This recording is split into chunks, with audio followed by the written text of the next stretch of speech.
মাননীয় সদস্য জনাব মোহাম্মদ আবুল কালাম আজাদ, 252 কুমিল্লা 4। আপনার সময় 5 মিনিট। ধন্যবাদ।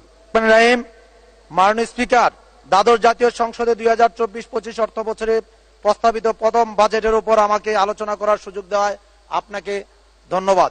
মাননীয় স্পিকার, আমার বক্তব্যের শুরুতে পরম শ্রদ্ধা ভরে স্মরণ করছি হাজার বছরের শ্রেষ্ঠ বাঙালি স্বাধীনতার মহান স্থপতি জাতির পিতা বঙ্গবন্ধু শেখ মুজিবুর রহমানকে। আরো স্মরণ করছি 15 আগস্ট নিহত বঙ্গমাতা শেখ ফজিলাতুন্নেসা মুজিব সহ বঙ্গবন্ধু পরিবারের সকল শহীদদেরকে। শ্রদ্ধার সাথে স্মরণ করছি জাতীয় 4 নেতাকে। আরো স্মরণ করছি মুক্তিযুদ্ধের 30 লক্ষ শহীদ ও 2 লক্ষ মা বোনদেরকে।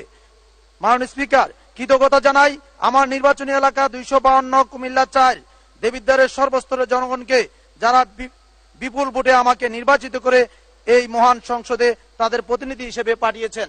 মাননীয় স্পিকার, সুখী সমৃদ্ধ উন্নত ও স্মার্ট বাংলাদেশ নির্মাণের অঙ্গীকার নিয়ে জাতীয় সংসদে উপস্থাপিত হয়েছে 2024-25 অর্থ বছরের প্রস্তাবিত বাজেট। এই বাজেটের মূল দর্শন টেকসই উন্নয়নের পরিক্রমায় স্মার্ট বাংলাদেশ স্বপ্নযাত্রা। মাননীয় প্রধানমন্ত্রী নেতৃত্বে 2024 সালে বাংলাদেশ আওয়ামী লীগ পঞ্চমবারের মতো সরকার গঠন করেছে। এবার আওয়ামী লীগ সরকার স্মার্ট বাংলাদেশ, উন্নয়ন দৃশ্যমান, বাড়বে আবার কর্মসংস্থান, এই দর্শনকে কেন্দ্র করে উন্নয়নের অগ্রযাত্রাকে অব্যাহত রাখছে।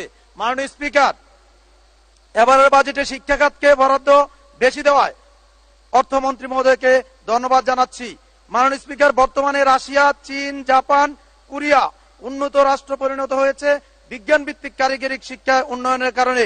বিজ্ঞান ভিত্তিক কারিগরি শিক্ষার ব্যবস্থাকে উন্নত করতে প্রয়োজনীয় বিদেশ থেকে দক্ষ ও মানসম্মত শিক্ষক আনার ব্যবস্থা করা যেতে পারে।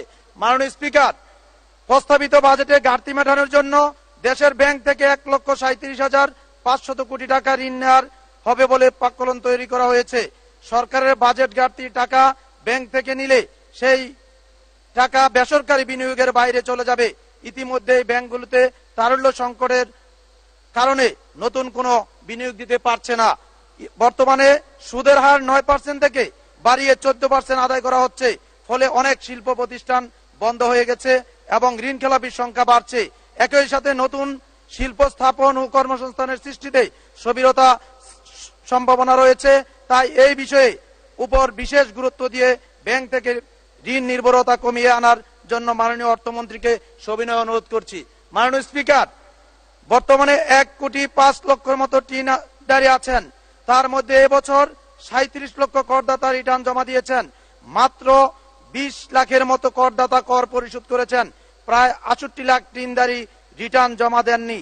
যারা টিআইএন নিয়েছেন কিন্তু রিটার্ন জমা দেননি, তাদেরকে তদন্তের মাধ্যমে কর পরিশোধের আওতায় আনতে হবে এবং কর ভিত্তি সম্প্রসারণের মাধ্যমে নতুন করদাতার সংখ্যা বাড়াতে হবে।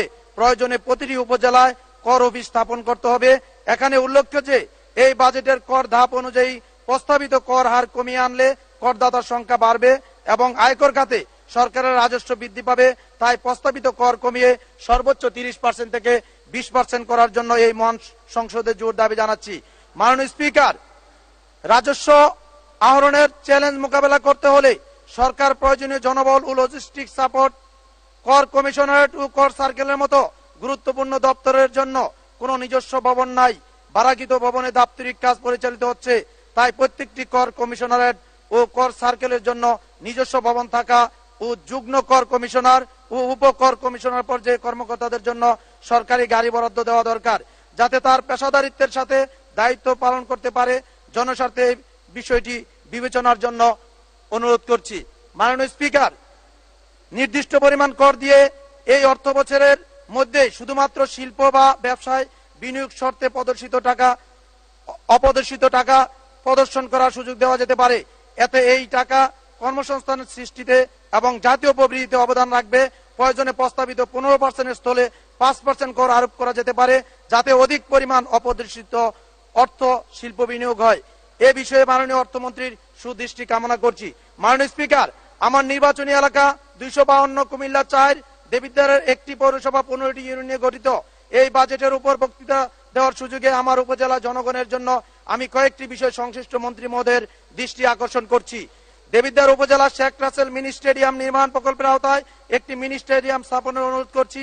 বর্তমানে দেবিদ্বার উপজেলায় কোনো ফায়ার সার্ভিস স্টেশন নাই, তাই জরুরি ভিত্তিতে একটি ফায়ার সার্ভিস স্টেশন স্থাপনের জন্য অনুরোধ করছি।